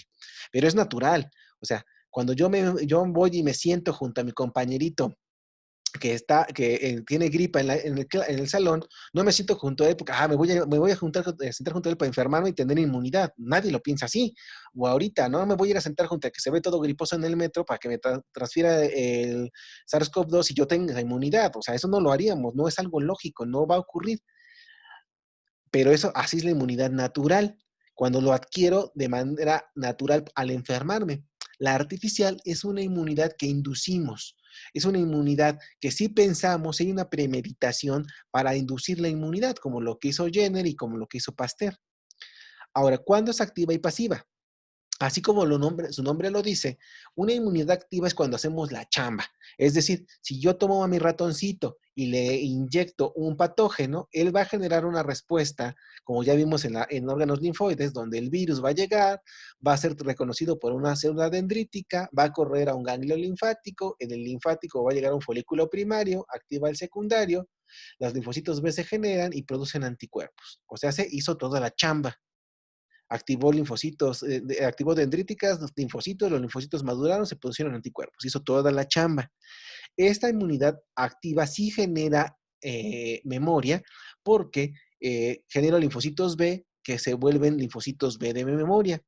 La inmunidad pasiva es una inmunidad en la cual no hay, no hay chamba. Es decir, si yo tomo los anticuerpos, y eso es lo que están haciendo, por ejemplo, si han escuchado las noticias sobre los tratamientos alternativos para la infección por SARS-CoV-2, que toman a los pacientes que ya se recuperaron de la infección, le sacan el plasma y les quitan sus anticuerpos y esos anticuerpos se los meten a un paciente que está infectado, le están pasando aquellas moléculas que inducen la inmunidad. Eso es una inmunidad pasiva. Pasiva porque el que recibió la respuesta no recibió el patógeno, por lo tanto, no activó dendríticas, no activó linfocitos B, no genera linfocitos B de memoria y por lo tanto no es inmune. Solo se están dando anticuerpos para que en ese momento responda. Ese tipo de inmunidad no genera memoria y es conocida como pasiva.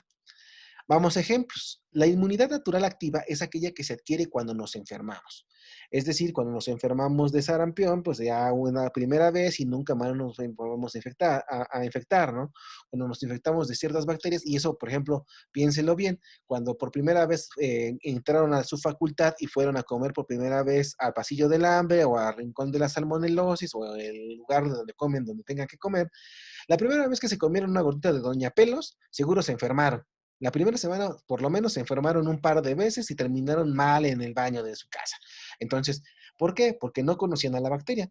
Pero ahora, 1 año, 2 años, 3 años después de que siguen comiendo con Doña Pelos, pues realmente ya ni siquiera les genera problema, ¿no? Comen felizmente esas gorditas. Y esto ocurre porque las bacterias que van en la gordita, que se generan porque la señora no se lava bien las manos, pues con la primera vez que se las comen sí generan una respuesta inmunitaria, pero esa respuesta inmunitaria es primaria y cuando vuelven a comer las mismas gorditas de la misma señora mugrosa, pues resulta que ya tienen una respuesta secundaria y no se enferman. Eso es inmunidad natural activa, porque naturalmente lo obtuvieron y sí tuvieron presencia del patógeno, por lo tanto generaron una respuesta que activó folículos primarios que se volvieron secundarios que generan una respuesta inmunitaria. Eso es lo que esperaríamos, por ejemplo, que actualmente los pacientes con SARS-CoV-2 generaran, que aquellos que están infectados y que ya se recuperaron de la infección, ahora son inmunes a esa versión del virus. Cabe mencionar a esa versión del virus, porque yo les dije que la respuesta es específica. O sea que si el virus muta lo suficiente, ahora la respuesta que tienen todas esas personas que ya se infectaron y que se creen inmunes, pues resulta que no son inmunes a la versión 2 del virus, ¿no? Entonces, eso es una inmunidad natural activa. Ahora, inmunidad natural pasiva. La inmunidad natural pasiva ocurre cuando se transfieren, por ejemplo, solo los anticuerpos. Hay un ejemplo de esto que todos seguramente han escuchado. Se les ha repetido por todos los medios y por muchos sitios que deben de tener que deben de amamantar, que las madres deben de amamantar. ¿Por qué? Porque dicen, les transfieres anticuerpos. Y esto sí ocurre. Eh, esto sí ocurre. Lo que va a ocurrir es que durante los primeros años, durante las primeras semanas de amamantamiento, la madre le pasa anticuerpos al producto que no tiene una respuesta inmunitaria completa. Y entonces cuando le mandan estos anticuerpos a través de la leche, estos anticuerpos están en circulación en el niño y esos anticuerpos le permiten estar protegidos en contra de difteria, sarampión, paperas, poliovirus, tétanos y rubiola. Siempre y cuando la madre tenga anticuerpos, ¿verdad? Naturalmente no los va a generar, los va a generar si estuvo enferma de sarampión, paperas, poliovirus, rubiola, tétanos o difteria, o si está vacunada. Si la mamá no está vacunada contra nada de esto y no ha sido vacunada o no se ha infectado, aunque le dé leche a su hijo, pues no va a generar, no le va a pasar anticuerpos, ¿va? Esos anticuerpos van a durar en el producto durante ciertos periodos de tiempo. Y como él no recibió el patógeno, él no activó linfocitos B y él no generó linfocitos B de memoria, él no va a tener memoria inmunológica. Es decir, después de que lo dejen de amamantar, y aunque lo amamanten después de 3 años, de hecho, en realidad, después del primer año, ya no va a tener protección, porque es una inmunidad natural pasiva. O sea, hasta mamá se los pasó porque eso es natural, o sea, no pensó, le voy a dar leche para poder darle anticuerpos, o sea, le da leche y le da anticuerpos sin querer. Y es pasiva porque no le está pasando el patógeno y el niño no está haciendo la chamba, solo está recibiendo el producto final. Eso es como cuando le pasan la tarea a su compañero, es transferencia de conocimiento de manera pasiva, así como cuando le pasan el examen extraordinario a su compañero que va a pasar gracias a que ustedes le pasarán el examen. Esa es una transferencia pasiva de conocimiento. El compañerito va a pasar, pero eso no significa que entienda, ni va a tener memoria, ni va a poder resolver problemas con ese conocimiento.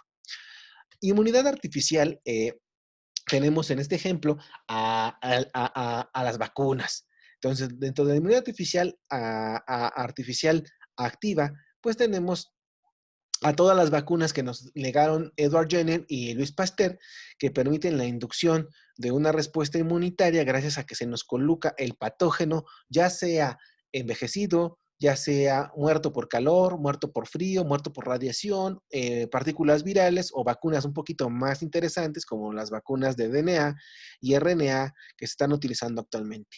Esta es una inmunidad artificial porque nosotros estamos induciendo la inmunidad, pero es activa porque estamos inoculando el virus o el patógeno o la bacteria o cachos de la bacteria o cachos del virus y por lo tanto sí generamos una respuesta inmunitaria y sí generamos una, una memoria. La inmunidad artificial pasiva es una inmunidad que prácticamente ya no se utiliza o no se utilizaba en gran medida y el ejemplo que había más clásico eran, por ejemplo, los sueros antiviperinos y antialacránicos, ¿no? Todos los biólogos que están por aquí recordarán que, y también algunos estudiantes de medicina, que cuando, por ejemplo, en la región norte del país, si trabajan por ahí, hay muchos alacranes y muchas serpientes, ¿no? Y que deben de andar con un antialacránico o un antiviperino, y si los muerden, lo que hacen es inyectar este antiviperínico o este antialacránico. Eh, ¿Cómo funcionan? Lo que se hace es tomar el veneno de las serpientes o del alacrán e inoculárselo a conejos o a caballos. Estos generan anticuerpos antiveneno y se sangran a los caballos o a los conejos, se obtiene este suero y ese suero tiene anticuerpos. En el momento que se sufre la mordida o la picadura, se inyecta este antiveneno y este antiveneno lo que va a hacer es permitirnos eh, eh, permitirnos atacar al veneno que está en sangre y no morir. Este es lo que hasta hace poco se utilizaba nada más, pero actualmente un ejemplo de esta inmunidad artificial pasiva sería, por ejemplo, los tratamientos con plasma convaleciente que se están utilizando para intentar tratar a los pacientes con COVID-19 que están graves. Entonces se toma la sangre de aquellos pacientes que ya sobrellevaron la enfermedad, se saca el plasma y este plasma se le coloca a los pacientes que están graves con la intención de que los anticuerpos del paciente que sobrevivió ataquen al virus que se encuentra en el paciente grave. Esta es una inmunidad artificial pasiva. La activa, pues les digo, son las vacunas, ¿no? Y entonces el principio de las vacunas es infectar con un virus atenuado, muerto, fraccionado, o el RNA o el DNA del virus, y que éste permita generación de una respuesta inmunitaria y memoria. Las vacunas sirven y funcionan muy bien, extremadamente bien. Y tanto que las campañas de vacunación bastante extenuantes han permitido erradicar enfermedades a nivel mundial, ¿no? Por ejemplo, pueden observar en estas gráficas que la vacunación extensiva comenzó para el año de 1965 para la viruela y para más o menos 1970 y tantos, casi llegando a 1980, se dictamina que la viruela está erradicada de la faz de la Tierra. La difteria, la vacunación extenuante comenzó a partir de 1900 y más o menos de 1940 y más o menos para 1950 la enfermedad alcanzó niveles extremadamente bajos. La poliomielitis comenzó a utilizarse la vacuna desactivada para 1957 y la oral para 1962 y actualmente los niveles de poliomielitis son extremadamente bajos. Ahora, quiero que pongan atención en estas gráficas porque como buenos científicos, como buenos médicos o biólogos o científicos en general, deben de poder llevar su conocimiento a las situaciones actuales. Revisen y observen cuántos años llevan a partir de la generación de campañas de vacunación a la erradicación de una enfermedad. Si observan por lo menos en el caso de difteria, se requirió de una década. En el caso de la viruela, más de una década. Entonces, de 20 a 30 años, a partir de que se implementa una vacuna, es capaz de erradicar a un patógeno. Entonces, tomen esto en consideración con aquellas personas que esperan que el presente problema de salud pública sea erradicado en un año o dos. Entonces, ¿las vacunas sirven? Sí. ¿Tienen sus dificultades? Es cierto. A la otra es que uno de los problemas con las vacunas es que si la población en general no se vacuna, estas no sirven. Ejemplo de ello es que hay casos de poliomielitis y de difteria y de algunas otras enfermedades consideradas como erradicadas debido a la presencia de los grupos antivacunas. Entonces, debido a estos grupos, hay enfermedades que gracias a las vacunas se habían erradicado y que vuelven a aparecer gracias a que los individuos no se quieren dejar vacunar. Las vacunas son seguras, las vacunas son eficientes, las vacunas son de diferentes tipos. Las vacunas atenuadas, por ejemplo, utilizan una versión del patógeno, la cual está, por ejemplo, radiada. Se toma al virus o a la bacteria, se le radia, por lo tanto se le deja inactivo. Son solamente cadáveres y esto es lo que se utiliza.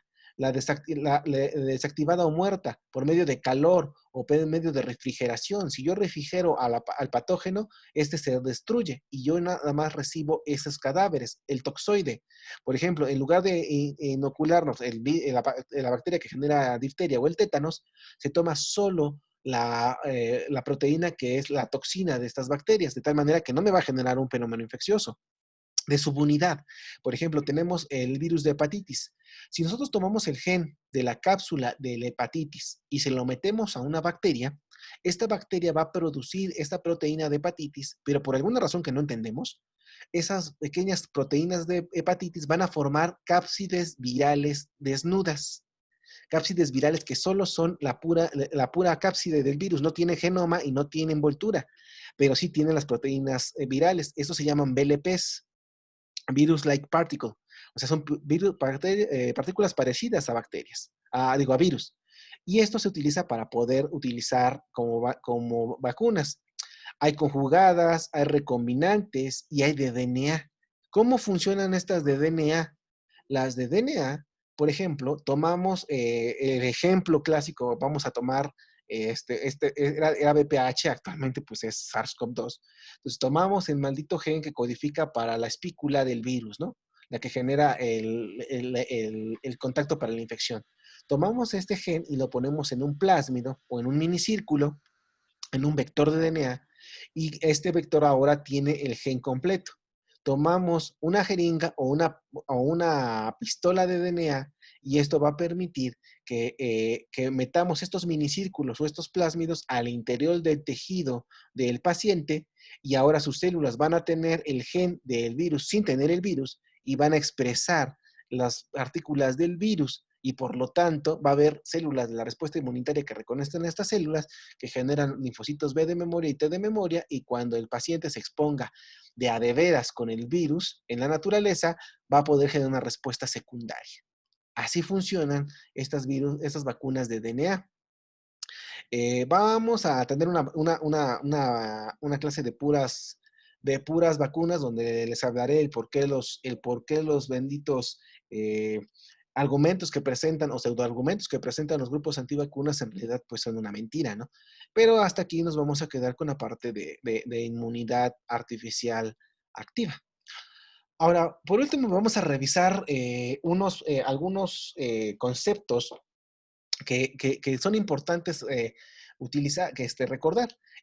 Siempre y durante la clase, durante cualquier clase de inmunología y prácticamente en cualquier artículo de inmunología se van a encontrar conceptos como antígeno, inmunógeno, antigenosidad, inmunogenicidad y uno no sabe qué demonios es. Yo les he estado hablando por más de una hora que el antígeno entra, que el antígeno se va, que el antígeno... Y no sabemos qué es antígeno.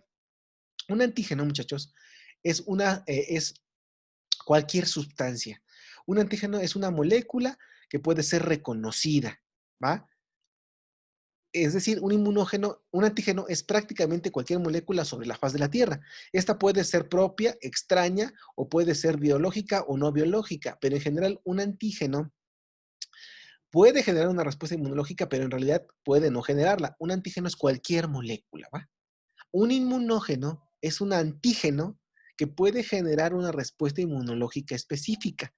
Es decir, un antígeno es cualquier molécula, pero cualquier molécula no va a generar una respuesta inmune. Algunas sí y algunas no. Digamos un ejemplo para que quede más o menos claro. De aquí seguramente de los que nos están escuchando, algunos serán alérgicos. Algunos a alimentos, algunos a polvo, algunos a muchas cosas y algunos hasta a la vida reaccionan, ¿no? Alérgicos. Pero, por ejemplo, hay pacientes individuos que son alérgicos al chocolate, ¿no? Gran desgracia, pobres de ellos. Y entonces, para ellos, el chocolate es un inmunógeno, porque les genera una respuesta inmunológica. Pero para mí, por ejemplo, que gracias, no soy alérgico al chocolate, el chocolate no es un inmunógeno, para mí no, pero para aquellos pobrecitos de ustedes que son alérgicos al chocolate, sí es un inmunógeno. Entonces, un antígeno es cualquier molécula que esté en su vida. Cuando genera una respuesta inmunológica, ese antígeno se vuelve un inmunógeno. Otro ejemplo, algunas de las chicas o chicos aquí que se hacen perforaciones, algunos no me podrían decir que solamente se pueden poner aretes buenos, ¿no? O sea, ¿eso qué quiere decir? Que solamente se pueden poner aretes de oro o de plata. Algunos solo de oro, ¿no? Y que si se ponen aretes chafas, se les hinchan las orejas, les sale pus y se ponen muy mal, ¿no? Esos aretes chafas son chafas o se generan, lo que ustedes generan como reacción chafa en la oreja, es que tienen cromo. ¿Por qué? Porque para que se vean brillosos y no sean de oro o de plata, les ponen cromo. Algunos de los elementos de ese cromado es un metal, el cromo, que puede ser, es un antígeno, porque es una molécula. En aquellas mujeres que solo se pueden poner aretes de oro y plata, ese cromo es un inmunógeno, porque si se ponen aretes chafas les va a generar una respuesta en la oreja. Aquellas mujeres que se pueden poner aretes chafas de todo tipo, de madera, de metal, hasta una espina se meten ahí de maguey en la oreja, o chicos, y no les genera nada, para ellos el cromo no es un inmunógeno. Entonces, para resumir, un antígeno es cualquier molécula, pero un inmunógeno es un antígeno que genera una respuesta inmunológica. Y la antigenicidad, por lo tanto, es la capacidad que tiene una molécula para generar una respuesta inmunológica. Y estos va en grados, ¿no? Porque, por ejemplo, hay gente aquí que es alérgica a los camarones, digamos, por algo, pero si comen camarones, a algunos les salen granitos y se acabó, ¿no? Y hay individuos que si comen camarones y son alérgicos a los camarones, se les cierra la garganta y se mueren. ¿Por qué? Porque es más, la inmunogenicidad, perdón, es más en ciertos individuos que en otros, ¿no? Entonces, la inmunogenicidad es la capacidad de un inmunógeno de generar una respuesta inmunológica, ¿va? La antigenicidad de antígeno es la capacidad de una molécula de reaccionar con los productos finales de la respuesta inmunológica, es decir, qué tan fuerte se le pega un anticuerpo. O sea, no si es respuesta, no nada. Si se le pega un anticuerpo, pues tiene antigenicidad. Eso no significa que genere una respuesta inmunológica correcta. Significa que se le pegan los anticuerpos. Mientras que la inmunogenicidad es qué tanta respuesta inducen. Regresando al ejemplo. Yo soy alérgico al aguacate. No, no es cierto, pero puede ser, ¿no? Y hay gente que si come aguacate y es alérgica, pues le salen ronchitas en la lengua y ya. Pero hay otros que si comen aguacate y son alérgicos al aguacate, se mueren. ¿Por qué? Porque la persona que solo es levemente inmunógeno, tiene poca inmunogenicidad, la respuesta va a ser muy leve. Aquello donde la respuesta es muy alta es porque hay alta inmunogenicidad. Ahora, un ejemplo para entender esto. Los aptenos, muchachos, son moléculas pequeñitas, como las que observan en la imagen, que no son capaces de generar una respuesta inmunológica, ¿va? No generan respuesta inmunológica por sí solos. Pero si yo tomo una proteína cargo y coloco a estas aptenos en su superficie, ahora sí generan una respuesta inmunológica.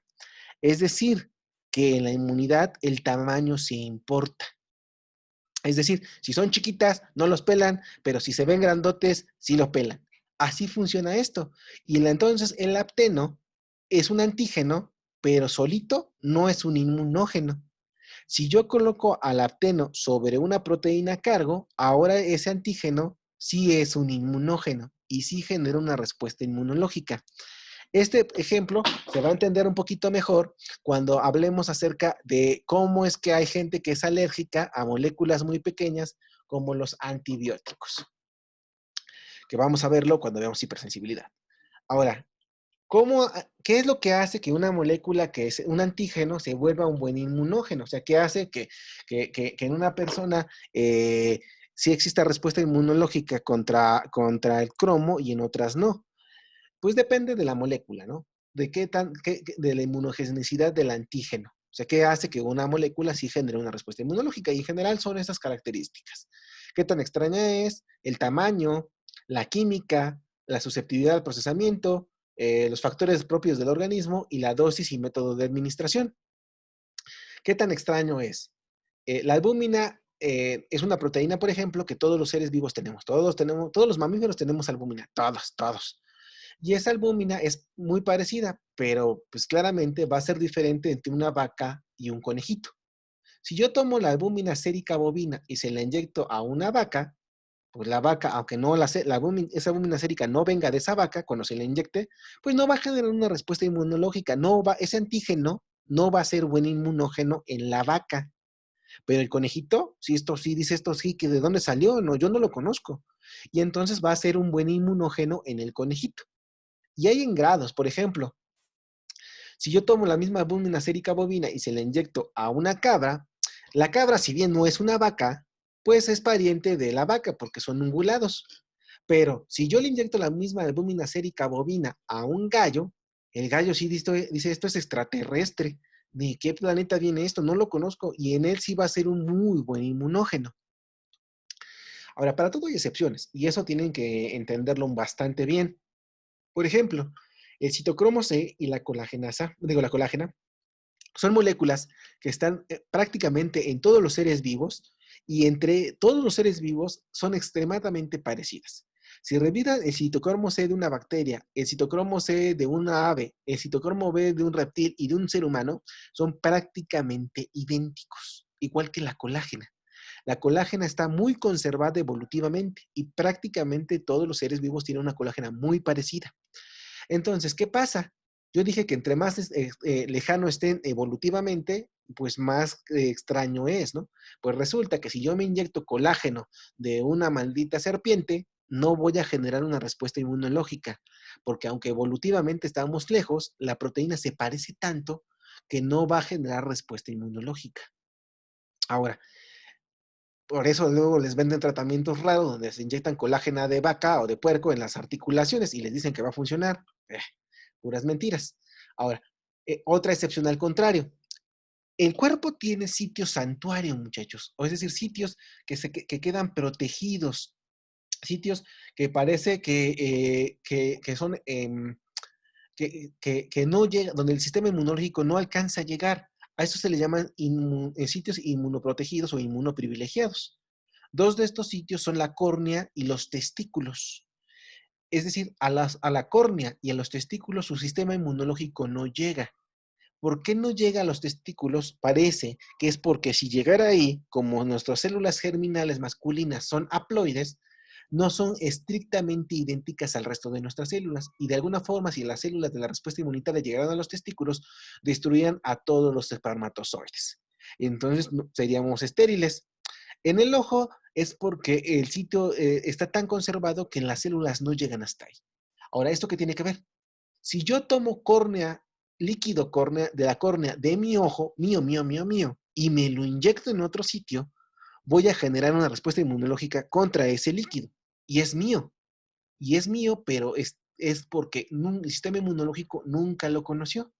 Ahora regresemos a la clase anterior.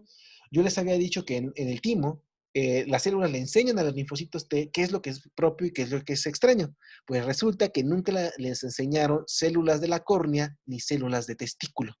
Y esa es la razón por la cual, si yo me inyecto líquido de mi córnea en otro sitio, voy a generar una respuesta inmunológica. Entonces recuerden que para todo hay excepciones. Ahora, clasificación. Bueno, esto vamos a ver otro día. Tamaño. El tamaño sí importa. Si una molécula es muy pequeña, no se va a generar respuesta inmunológica. Si la molécula es grande, sí se genera una respuesta inmunológica. Entonces, el tamaño sí importa, que no los engañen. ¿Cuándo es grande? Si una molécula tiene más de 100.000 Daltons, entonces es un buen inmunógeno. Si una molécula tiene menos de 5.000 o 10.000 Daltons, la respuesta inmunológica no lo va a alcanzar a ver. Composición química. Las moléculas entre más complejas, mejor inmunógenos son. Entre más diferentes son, es mejor. Por ejemplo, los carbohidratos que son solamente pues, monómeros y tras monómero, y prácticamente si hablan de fructosas, de hexosas, etcétera, todas son subunidades repetidas una tras otra, pues son aburridas. El DNA, aunque es la molécula más emocionante del mundo, es bastante repetitiva porque son guaninas, adeninas, citosinas y timinas, nada más. Son bastante aburridas. Estas son muy malos inmunógenos. Entonces, en general, los carbohidratos y los ácidos nucleicos son extremadamente malos inmunógenos, mientras que las proteínas, que son bastante diversas, como podemos observar en la imagen, son muy buenos inmunógenos. En general, las proteínas son las que generan mejor respuesta inmunológica. La complejidad. Ustedes recordarán de sus clases de bioquímica básica que las proteínas tienen estructura primaria, secundaria, terciaria y cuaternaria. La primaria es la secuencia de aminoácidos, la secundaria las láminas beta de las hélices, la secundaria es la conformación tridimensional, la terciaria es la conformación tridimensional de la proteína, y la cuaternaria es la unión de varios péptidos a la vez en el espacio, ¿no? En general, la sola secuencia de aminoácidos es bastante poco probable que sea inmunógena, pero entre más se acercan a la estructura cuaternaria, más inmunógeno es. Ahora, vamos a factores intrínsecos. En general, si entre más viejos estamos, menor es la respuesta. Pero no solamente los viejos, chicos, también su fondo genético. Si ustedes les heredaron genes chafas de la respuesta inmunológica, pues en general, aunque se les inocule una vacuna, la respuesta no va a ser tan buena. Y hay gente que tiene un sistema inmunológico que le heredaron muy buenos genes del sistema inmunológico y generan una respuesta bastante efectiva. Y esa es la razón por la cual se han preguntado, oye, ¿por qué mi vecino nunca se enferma de nada y yo nada más cada mes me enfermo? Porque tienen genes o un fondo genético que los hace más o menos susceptibles a generar una respuesta inmunológica. Por último, la dosis de una vacuna, por ejemplo. Normalmente consideramos que más es mejor, y eso en realidad es mentira. Normalmente consideramos que si le colocamos harto antígeno, va a generar una buena respuesta. Pues un ejemplo de que esto no es así es el polisacárido de los neumococos. Si yo le inyecto a un individuo 0.5 miligramos de neumococo, de este polisacárido neumocócico, no va a generar respuesta inmunológica. Pero si yo le inyecto 0.5 microgramos, no miligramos, microgramos, sí hay respuesta inmunológica. ¿Por qué ocurre esto? Apenas empezamos a entenderlo, pero en general cuando se inyectan cantidades tan grandes de un antígeno, parece que el cuerpo lo desecha de manera mecánica. Algunas proteínas rodean a este antígeno que está en grandes cantidades y es desechado sin que nunca llegue a una célula de la respuesta inmunitaria. Mientras que si se inyectan cantidades pequeñas, estos son procesados por las células y posteriormente reconocidos por ellas. Muy bien. Ahora sí, prometo, la última diapositiva. Toda la vida hemos estado hablando y durante 1 hora y media hemos estado hablando del antígeno y que el antígeno y que el antígeno, y que el antígeno es una molécula y que el inmunógeno es la que es reconocida y genera respuesta inmunológica. Pero en verdad, la respuesta inmunológica no reconoce antígenos, reconoce epítopos. Por ejemplo, aquí veamos este ejemplo.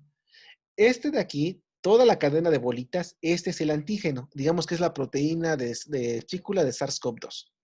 Y los anticuerpos no van a reconocer toda la maldita proteína, reconocen solo estos 3 aminoácidos.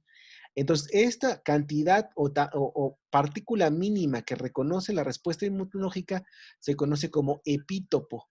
El epítopo es la parte mínima del antígeno que sí es reconocida, y la verdad es que es una parte muy pequeña. Entonces, esta es la razón por la cual no todos los anticuerpos son eficientes, porque algunos reconocen este epítopo, otros reconocen otro epítopo, y resulta que solo si reconozco este, bloqueo al virus. Esa es una de las razones por las cuales no todas las respuestas inmunitarias son eficientes.